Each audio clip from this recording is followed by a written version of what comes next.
Sa ibang balita, ipinatutupad ang mahigpit na seguridad sa Naypyidaw sa Myanmar bilang bahagi sa idaraos na 25th ASEAN Summit doon. Ngayong gabi ay nakatakdang dumating ng Myanmar si Pangulong Aquino para dumalo sa pagpupulong kasama ang ilang pang world leaders. Narito ang ulat ni Elena Luna. Pinakamahigpit na seguridad ang ipinapatupad sa Naypyidaw sa Myanmar sa pagdaraos dito ng ika-25 Summit ng ASEAN o Association of Southeast Asian Nations. Bukod kay Pangulong Aquino, darating din sa administrative capital ng bansang ito si US President Barack Obama at bagong halal na presidente ng Indonesia na si Joko Widodo.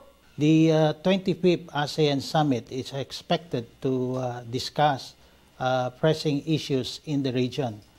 Such as the ASEAN integration. The President, together with other ASEAN heads of state and government, will discuss the various preparations being made to realize an integrated ASEAN that aims to benefit the peoples in the region, including the Filipinos in Myanmar. The President is also expected to participate in the East Asia Summit, which brings together ASEAN member countries and dialogue partners to discuss security concerns in the region and the world.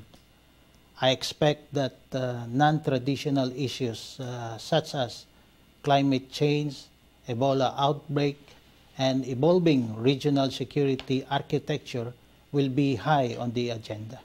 Umaabot sa 10,000 mga pulis ang pinakalat sa Naypyidaw para matiyak ang seguridad ng lugar.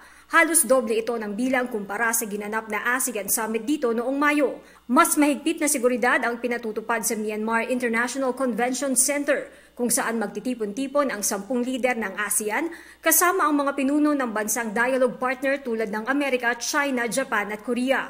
Ayon sa Philippine Embassy, mahalaga ang partisipasyon ng Pangulo sa pagtitipong ito.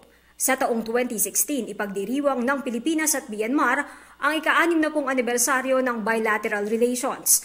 Sa gaganapin ding summit na ito, nakatakda ang bilateral meeting ni Pangulong Aquino at Japanese Prime Minister Shinzo Abe.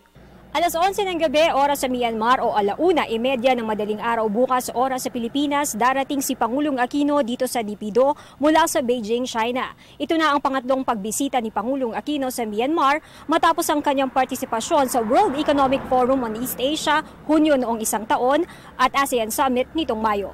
Mula dito sa Naypyidaw, Myanmar, ako si Elena Luna para sa Telebisyon ng Bayan.